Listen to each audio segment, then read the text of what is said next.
नमस्कार मेरे प्यारे दोस्तों, कैसे हैं आप सभी? बढ़िया हो, मस्त हो, स्वस्थ हो? सभी को राधे राधे, जय श्री कृष्णा, जय श्री श्याम। दोस्तों, आज हम एनालिसिस करेंगे स्टेप बाय स्टेप। मैंने आपको बताया भी था कि ग्रेड थर्ड की जो मुख्य परीक्षा होनी है जनवरी 2026 में, उससे पहले हमें हर एक उस बात का नॉलेज होना चाहिए जो कहीं ना कहीं पेपर देते वक्त हमें समस्या क्रिएट ना करे। शायद स्टूडेंट इस पर काम नहीं करता है, बहुत कम काम करता है। उसे पता है कि भर्ती आ गई, कोर्स ले लिया, पढ़ना स्टार्ट कर दिया। ये नहीं पता कि क्या पढ़ना है, कहाँ से पढ़ना है, कैसा प्रश्न आएगा और कहाँ से कितना लेवल का पढ़ना है। ये सारी बातें उसे जानना बहुत जरूरी है। तो स्टेप बाय स्टेप हम डिस्कस करेंगे मैथ साइंस को। आपको पता है कि आज हम साइंस विज्ञान के जो प्रश्न आते हैं, वो 30 प्रश्न आते हैं और वो कैसे आपको ठीक करने हैं, जिसमें टीचिंग मेथड अलग रह जाता है। टीचिंग मेथड के 10 क्वेश्चन अलग आएंगे, ठीक है? इस बात को ध्यान करके चलना है। तो 2023 में पेपर हुआ था, उसके अंदर पेपर कैसा बना था, क्योंकि हमें पिछला एनालिसिस करना बहुत जरूरी है। 2023 में जो पेपर आया वह कैसा लेवल का आया था और 2026 में कैसा आ सकता है, ये हमें थोड़ा पता होना चाहिए। हम तैयारी कर रहे हैं क्योंकि हमारे लिए एक एक इंपॉर्टेंट नंबर है, ठीक है? चलिए शुरू करते हैं। और सभी साथी अगर चैनल को नहीं किया तो सब्सक्राइब कर लीजिएगा।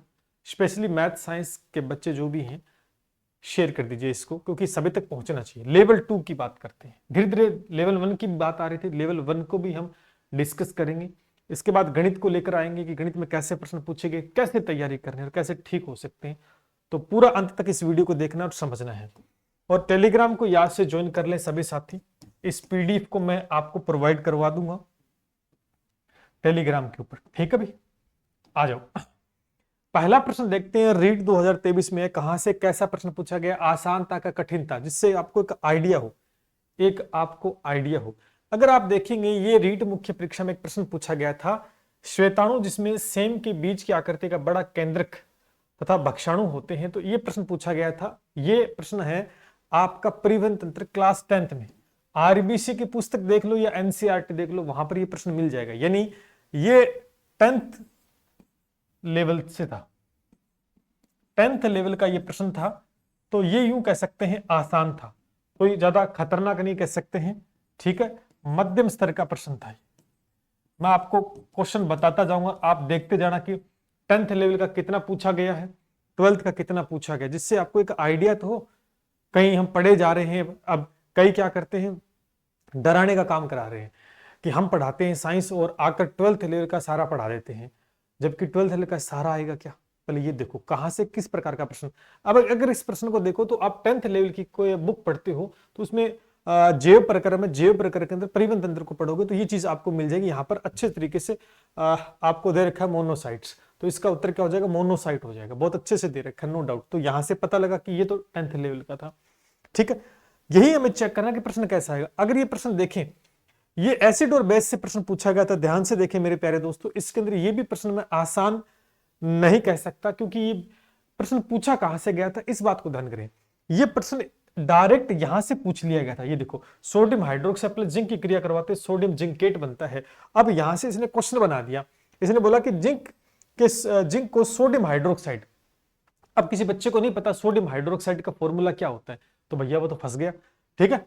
कि अभिक्रिया करने पे क्या होता है। तो आप देखें सोडियम जिंकेट था, ये अगर हाइड्रोजन गैस निकलती है तो ये देखो सोडियम जिंकेट। और सीधा सा प्रश्न, और ये कहां से पूछा गया? आरबीसी की पुस्तक है जिसमें एग्जांपल दे रखा है, पहले ही पेज पर 10th लेवल से पूछा गया है। यानी यहां से एक प्रश्न आपको देखना है कि कैसा पूछे। हम किताबों को बहुत अच्छे से नहीं पढ़ते, हम क्या करते हैं, गाइडों के चक्कर में पड़े रहते हैं।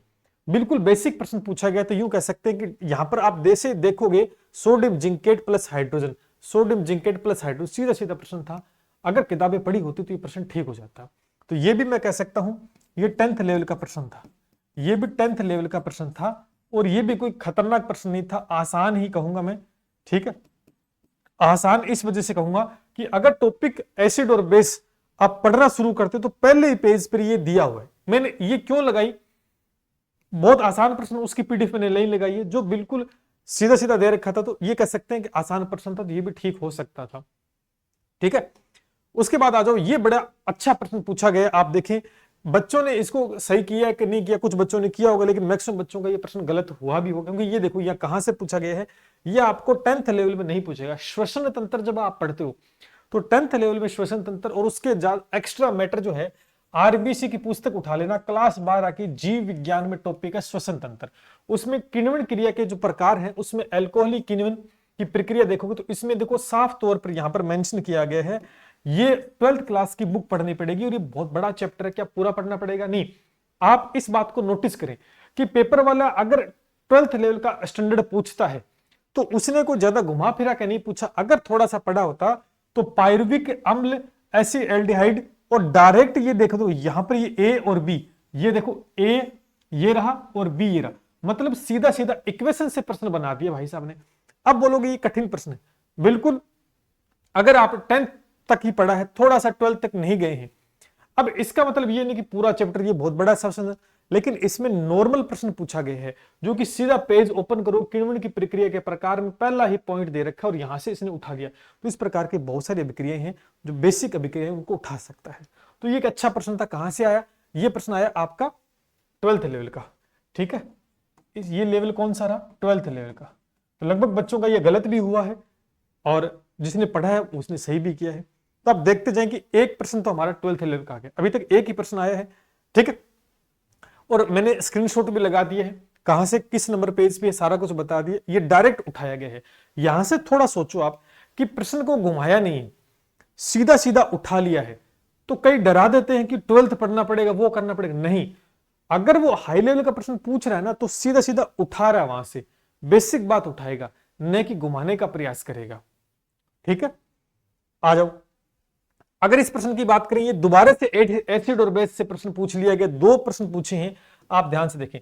क्लास आरबीसी की पुस्तक क्लास 10th में एसिड बेस टॉपिक पे जाओगे, इसने बोला है कि एक मिनट कि सल्फ्यूरिक अम्ल जो होता है H2SO4 होता है, H2SO4 होता है, ठीक है। अंडे के घोल के साथ अभिक्रिया करते हैं तो कौन सी गैस उत्पन्न होती है, आपसे प्रश्न पूछा गया है। तो इसका उत्तर तो CO2 हो जाएगा। अंडे का जो घोल कैल्शियम कार्बोनेट का बना होता है। आप ध्यान देखो यहां पर ये तो चूना पत्थर, खिड़की, संगमरमर और कैल्शियम कार्बोनेट के विविध जो रूप है। अंडे का जो कवच होता है कैल्शियम कार्बोनेट होता है और धातु का क्रिया करते तो यहां देखो कार्बन डाइऑक्साइड व जल बनते हैं, तो यहां पर कार्बन डाई गैस बनती है, स्पष्ट रूप से मेंशन किया गया। और ये कहां पर है? कहां पर है? बिल्कुल इक्वेशन दे रखी है, वहां पर सीधे सीधे मेंशन, यहीं से प्रश्न उठा लिया। कोई लंबी चौड़ी बात नहीं कर रहा है पेपर बड़ा, लेकिन अपन बेसिक बात पढ़ते नहीं है। अगर आपने किताब पढ़ी है तो देखो सारे के सारे प्रश्न देखो किताब से आए, सीधा सीधा दे रखा है, बहुत अच्छे से आप कर सकते हो। यहां देखो धातु कार्बोनेट जो भी है, धातु कार्बोनेट जो भी है, ठीक है, अम्ल के साथ क्रिया करके कार्बन डाइऑक्साइड गैस रिलीज कर रहे हैं। तो सिंपल सी बात है कि नहीं। तो ये कौन सा लेवल का आ गया? 10th लेवल का आ गया, ठीक है, कहीं डराने वाली बात नहीं है। उसके बाद आप देखेंगे मुख्य परीक्षा में एक प्रश्न है कि कौन असंपर्क बल है। ये देखो आरबीसी की पुस्तक उठाओ, क्लास 10th की बल गति दे रखा है, उसमें साफ तौर पर ये पहले पेज पे दे रखा है बल के प्रकार जो है, संपर्क बल और असंपर्क बल। उदाहरण देखो, चुंबकीय बल, स्थिर विद्युत, गुरुत्वाकर्षण बल, देखो चारों के चारों एग्जाम्पल इसमें दे रखे। तो ये भी आसान प्रश्न है, बिल्कुल आसान प्रश्न है, ठीक है, आसान प्रश्न है। और लेवल आपने देख लिया सर 10th लेवल का, अभी तक एक ही 12th लेवल का आया है प्रश्न, आप देखिए। उसके बाद आ जाओ विरंजक चूर्ण में चूर्ण का संक्रिय घटक पूछा गया है। तो ये भी क्लास 10th में एसिड बेस, ये देखो एसिड बेस का तीसरा प्रश्न आया है, तीसरा प्रश्न पूछा गया है। देखो यहां पर कैल्शियम हाइड्रोक्साइड, कैल्शियम की क्रिया क्लोरीन से करवाने पर, आप देखो यहां पर फॉर्मूला कहां है, ये रहा, ए ऑप्शन है आपका, डायरेक्ट दे रखा है, तो आप इजीली ठीक कर सकते हो। बिल्कुल विरंजक चूर्ण नाम दे रखा है टॉपिक का और आप इजीली कर पाओगे। बताओ 10th लेवल का है, न कोई खतरनाक लेवल आया है जो डराने का प्रयास किया जा रहा है कई जगह कि PYQ कर लो, 12th का पूरा करवा देंगे, पेपर बहुत खतरनाक आता है। कई है जो अपने आप को बहुत ज्यादा साइंटिस्ट बना रखे हैं और आपको बनाने का प्रयास करें। तो आप प्रश्न को देखो कहां से उठा है। अगर एसिड बेस के तीसरा प्रश्न आया है, किताब पढ़ते हो तीनों प्रश्न यहां से मिले, मैंने स्क्रीनशॉट लगा रखे किताब की। ये देखो निम्न में कौन सा प्राकृतिक बहुलक नहीं है, ये प्रश्न आया है। बहुलक टॉपिक लगता है, जैसे तो अपन पढ़ते हैं कार्बन और कार्बन यौगिक पढ़ते हैं, उसके अंदर भी आ जाता है, लेकिन पर्टिकुलर आपका चैप्टर नहीं दे रखा है, 10th लेवल तक चैप्टर नहीं दे रखा है। तो ये 12th की किताब में दे रखा है, बहुलों का वर्गीकरण दे रखा है, उसमें प्राकृतिक बहुलक, संश्लेषित बहुलक दे रखे हैं, तो वही यहां से प्रश्न पूछा है, तो वहां से उठा लिया। तो ये एक 12th लेवल का आया है, लेकिन ये खतरनाक नहीं आया, आसान प्रश्न आया, 12th लेवल का भी आसान प्रश्न आया है।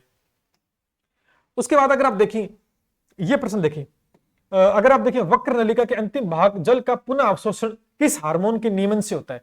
अगर आप इस टॉपिक को पढ़ते हो, मेरी बात को ध्यान से सुने, अगर आप टॉपिक पढ़ते हो उत्सर्जन तंत्र, तो वहां पर इसका आंसर आपको किताब में नहीं मिलेगा। लेकिन क्लास 10th की रासायनिक समन्वय एकीकरण, क्लास 10th में आपको ग्रंथियां देखने को मिलेगी। क्या मिलेगी? ग्रंथियां, जिसमें पीयूष ग्रंथि होती है। उसको जब पढ़ोगे उसके द्वारा रिलीज जो हार्मोन है एडीएच, देखो एंटी डायरेटिक हार्मोन भी इसको कहते हैं, इसका नाम है वेसोप्रिन।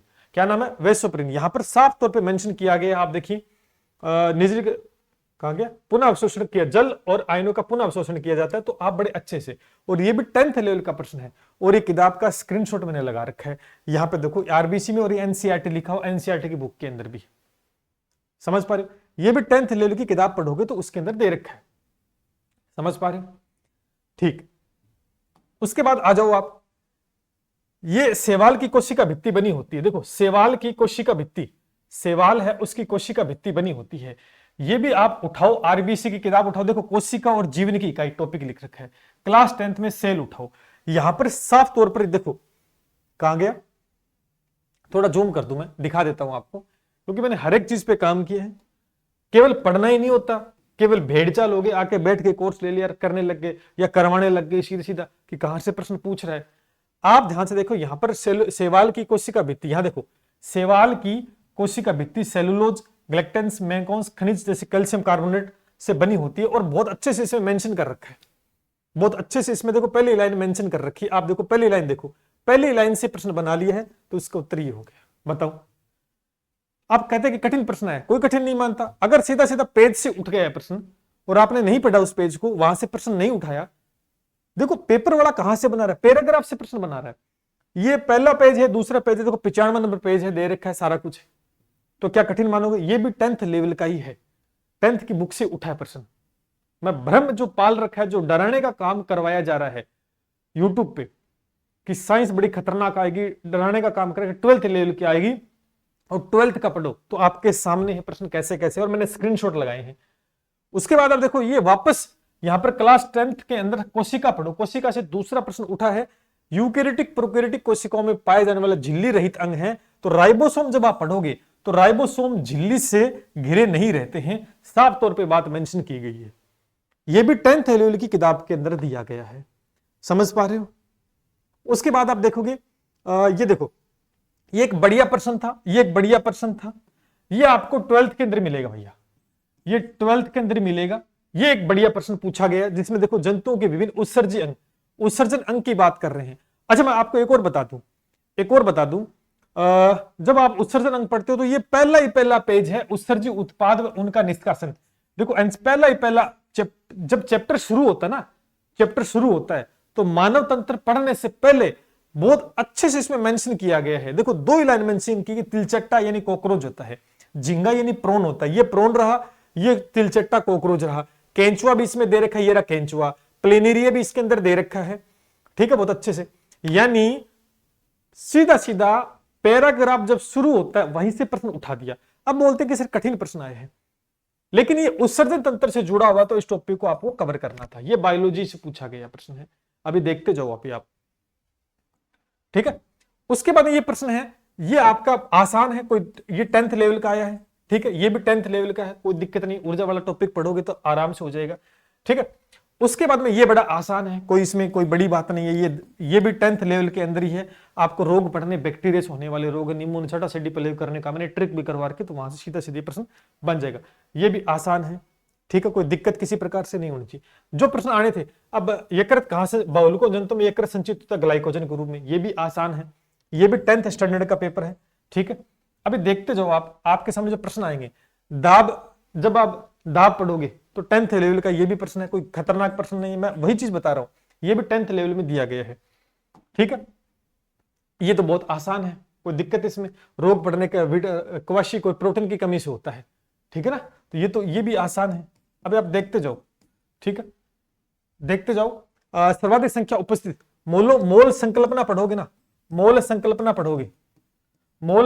पढ़ोगे तो ये भी आपको 10th के अंदर मिल जाएगी, नो डाउट, कोई किंतु परंतु नहीं। ठीक है, और मैंने बहुत अच्छे से करवा भी रखी चीजों को। उसके बाद में ये देखो ब्लड, ये क्या है, ब्लड ग्रुप से प्रश्न पूछ लेगा, रक्त समूह से प्रश्न पूछ ले गए हैं। रक्त समूह के अंदर रक्त जब पढ़ोगे ना तो उसके अंदर एंटीबॉडी एंटीजन के बारे में डिस्कस किया गया, तो परिवहन तंत्र से प्रश्न आ गया है। ठीक है, ये भी 10th लेवल के अंदर है। ये प्लास्टर ऑफ पेरिस का सूत्र है, विरंजक चूर्ण है, प्लास्टिक इनके सूत्र पूछे, तो ये भी 10th का, ये भी आसान है, ये भी दोस्तों आसान है। कठिन क्या था मैं बता देता हूं।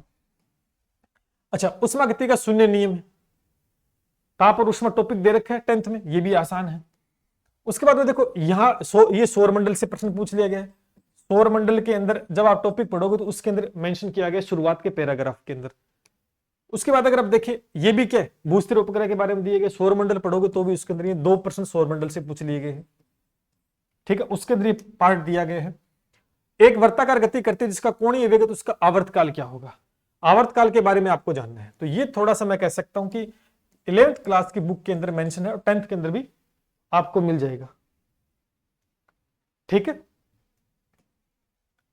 अब ये भी आसान है, एसिड बेस का टॉपिक है, दोबारा से प्रश्न आ गया, मिट्टी की अम्लता को कम करने के लिए किसको मिलाते हैं, ये भी आसान प्रश्न है, ये बिल्कुल आसान है, कुछ नहीं करना, 6 उनके प्रतिरोध समांतर क्रम में जोड़े जाते हैं, तो समांतर क्रम में कैसे जोड़ने, तो विद्युत वाला टॉपिक है, बिल्कुल आसान है, श्रेणी क्रम समांतर क्रम है, तो ये आसान टॉपिक है और आसान है, तो कुछ घबराने वाली बात नहीं, ये भी 10th का लेवल का प्रश्न है। ठीक है, बोर मॉडल है, ठीक है, बोर मॉडल वाला भी 10th लेवल का ही है, ये किताब के अंदर मिल जाएगा शुरुआत के अंदर ही आपको। ठीक है, अंतर श्लेष्मा उपकला की कौन सी कोशिकाएं, ये अच्छा प्रश्न है, ये अच्छा प्रश्न है, अच्छा प्रश्न है। ठीक है, और ये उत्तक से पूछ लिया गया है। ठीक है, इसमें आपके कोबलेट कोशिकाएं हो जाएंगी। ठीक है, कोबलेट कोशिकाएं दोस्तों हो जाएंगी, तो ये एक बढ़िया प्रश्न है, तो यूं कह सकते हैं स्पेशली आपका 11th के अंदर मिल जाएगा टॉपिक। ठीक है, 10th में, और ये विद्युत वाला तो ये तो आसान है, कोई बड़ी बात नहीं इसके अंदर। मैं आपको जो प्रश्न, ये आप कार्बन और कार्बनिक यौगिक पढ़ोगे तो एल्किल एल्किल एल्काइन के बारे में पढ़ोगे तो ये सिंपल सा प्रश्न है। ठीक है, जहां डरने वाली बात थी ये जड़त्व है, जब गति के नियम पढ़ते हो तो जड़त्व आता ही है। ठीक है, उसके बाद आप देखो यहां पर एक चीज नोटिस करने वाली थी, एक चीज नोटिस करने वाली थी, अगर मैं आपको कुछ बात आपने नोट की होगी कि एक तो 12th लेवल से लगभग 2 या 3 प्रश्न पूछे गए हैं। अच्छा, 3 प्रश्न पूछे गए, आपने नोटिस किया होगा, लेकिन मैं आपको बता दूं यहां से, और पूछा क्या गया था, यहां से जो पूछा गया वो लगभग बायोलॉजी से प्रश्न पूछा है, बायो से प्रश्न पूछा है। कहां से पूछा है, लगभग बायो से प्रश्न पूछा है, और प्रश्न भी जो पूछा है बिल्कुल फ्रंट पेज से पूछा है। मैं आपको ये और बता दूं, बिल्कुल बेसिक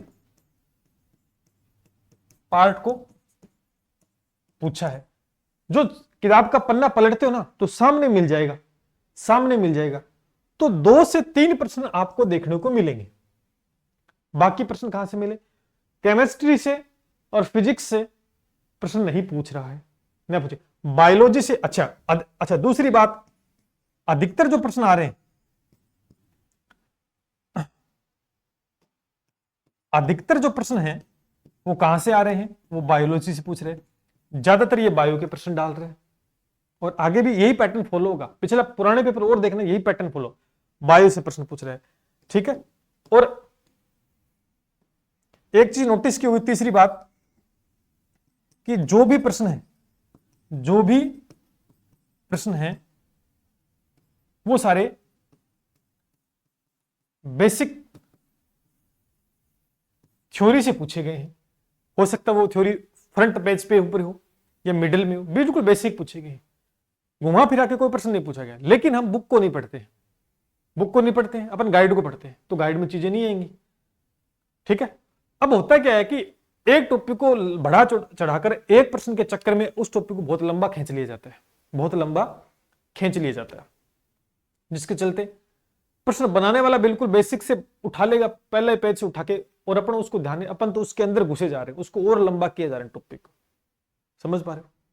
इसलिए आप ध्यान से इस चीज को देखा होगा कि मैंने जो भी एनालिसिस किया इसके अंदर, तो इसका पेपर बहुत आसान था, कोई गड़बड़ नहीं थी, अगर आपने बेसिक बातें क्लियर की हैं तो।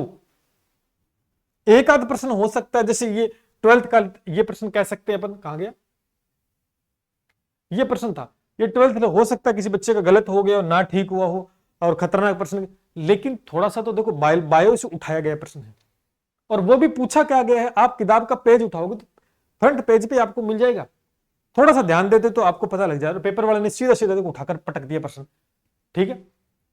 प्रश्न तब हम कठिन मान सकते हैं दोस्तों, जब प्रश्न उठाया जाए और बड़ा घुमाया जाए उस प्रश्न को, और आपको मजबूर हो जाए सोचने कि इसका उत्तर क्या है। अब एक बात बताओ, मैंने अभी बताया आपको 2 से 3 प्रश्न पूछे गए हैं, ठीक है। 12th लेवल से बायो का प्रश्न पूछेगा। अब की बार भी क्या होगा 2026 में, मैं आपको फिर कह रहा हूं 2026 में भी क्या होगा, बायो से पूछेगा और 2 से 3 प्रश्न उठाएगा। 2 से 3 प्रश्न उठाएगा, सारे नहीं उठाएगा, सारे नहीं उठाएगा, इस बात को ध्यान करना।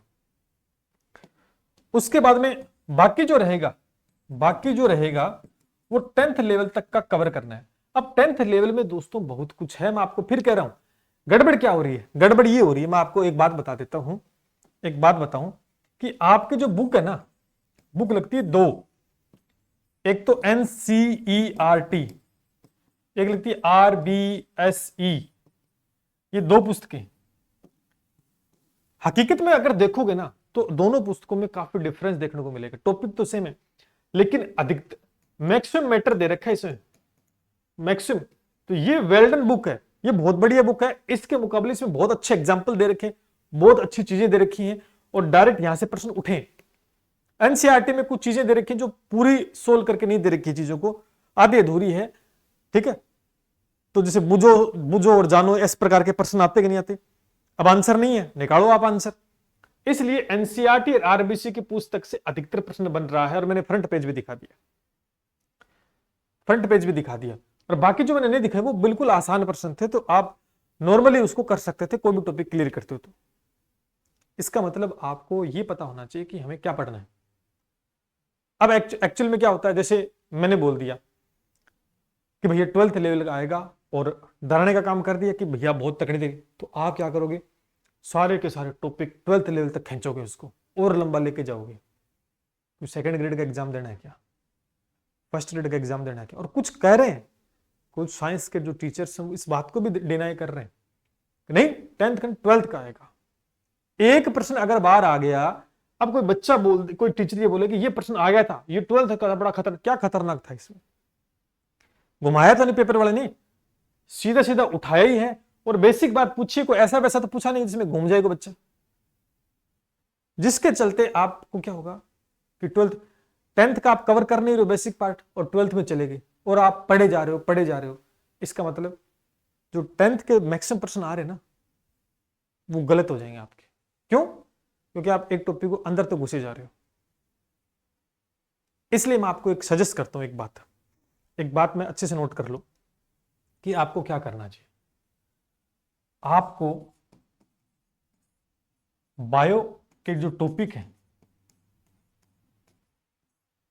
और स्पेशली जिसमें मैं आपको जिसके अंदर बताऊं, मानव तंत्र जो है, मानव तंत्र है 10th तक तो बहुत अच्छे से पढ़ लें। एक एक चीज, अरे किसी गाइड की लाने की आवश्यकता नहीं, किसी का कोर्स लेने की आवश्यकता नहीं है आपको, सीधा पेपर यहां से बन जाएगा, ठीक है ना। तो बायो के टॉपिक मानवतंत्र को 10th तक तो बहुत अच्छे से एक लाइन को पढ़ो, क्योंकि पेपर वाला मैंने दिखाया ना, एक इक्वेशन दे रखी है, अपन उन्होंने छोड़ दिया। जैसे यहां पर एक प्रश्न आया, कहां गया, एक मिनट को। अब जैसे ये इक्वेशन से प्रश्न बना लिया इसने, यहां से बना लिया, अपन इसको छोड़ के चले गए, अरे ये थोड़ी आएगा, अरे पढ़ो इसको, क्या दे रखा है इसको पढ़ो, यहां से सीधे सीधे उठा लिया इसने, ठीक है। तो मैं यही कह रहा हूं कि आपको करना क्या है, आपको एक ही काम करना है कि 10th लेवल तक अच्छे से पढ़ो। और किसको, मानव तंत्र के प्रश्न पूछेगा, मानव तंत्र में श्वसन तंत्र से 12th का पूछ सकता है, उत्सर्जन तंत्र से 12th लेवल का पूछ सकता है, लेकिन 12th लेवल में उस टॉपिक का बेसिक पार्ट देखना है कि क्या एक्स्ट्रा दे रखा है। ऐसा नहीं कि बारीक बारीक चीजों को लेके बैठ गए, अंदर तक घुस गए, पूरा कर लिया, ना तो फिर आपको ये याद होगा ना ये याद होगा। बेसिक बात का मतलब है कि आपको कुछ पढ़ने में आसान हो, और देखिए कि भैया फ्रंट पेज में कोई इक्वेशन दे रखी है तो उसको नोट कर लो, कुछ बातें लिख रखी है कि हाँ ये हो सकता है इंपॉर्टेंट, उसको पढ़ लीजिएगा, वहां से प्रश्न हो जाए। और ध्यान करना, मैं आपको बोल रहा हूं कि फ्रंट पेज जो होता है, फ्रंट पेज जो होता है वहां से सीधा सीधा उठता है प्रश्न, 2-3 प्रश्न दिखाए भी हैं और ये हर बार होता है।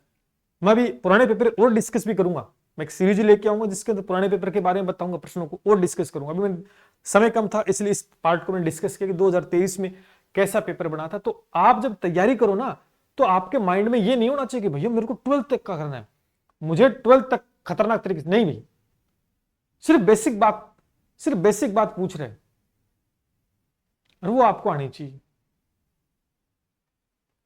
प्रश्न वाला घुमाया किधर से नहीं, मैंने प्रश्न दिखाया कहीं से नहीं घुमाया, बिल्कुल बेसिक बात पूछी थी, वो हम क्लियर नहीं करते और उसके बाद में हमें लगता है जैसे एक प्रश्न पूछ लिया। यहां पर एक प्रश्न था, कहां गया मैं आपको दिखाऊं,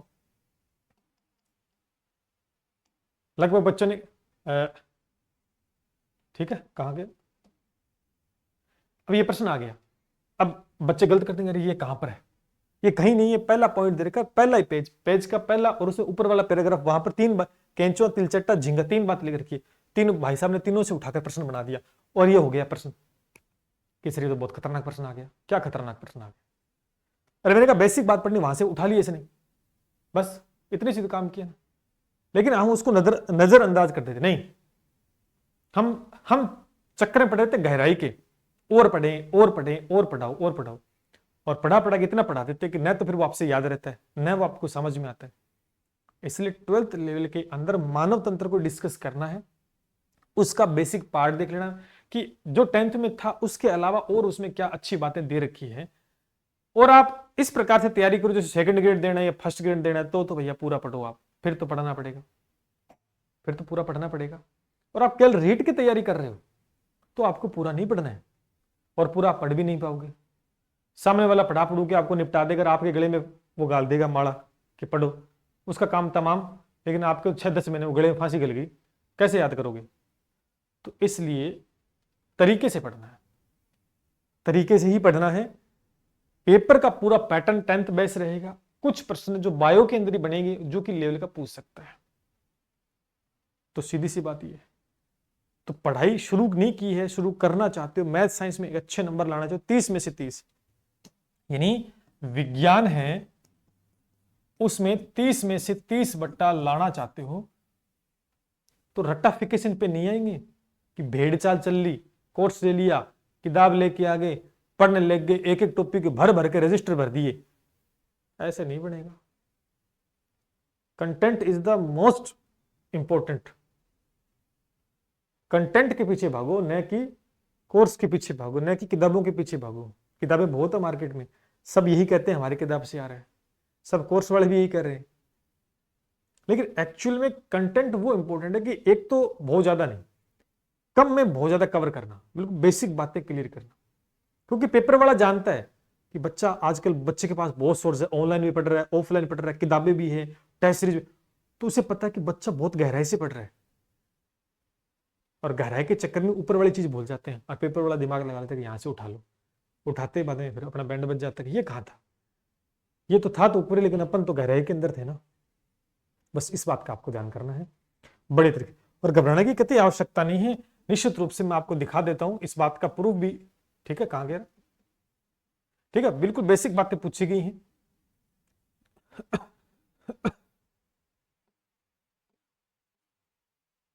ये देखो भाई, आपने कभी मेरा वीडियो देखा होगा, मैंने कभी डराने का प्रयास किया, कभी बताया ये हो जाएगा वो हो जाएगा? 2023 का पेपर था ये रीट मेंस, ये 2023 का पेपर था। इसमें देख लो, मैथ में देख लो 29% और 30 में से, और साइंस के देख लो 28%। क्यों हम नहीं पढ़ा सकते क्या? हमें नहीं पढ़ाना आता क्या?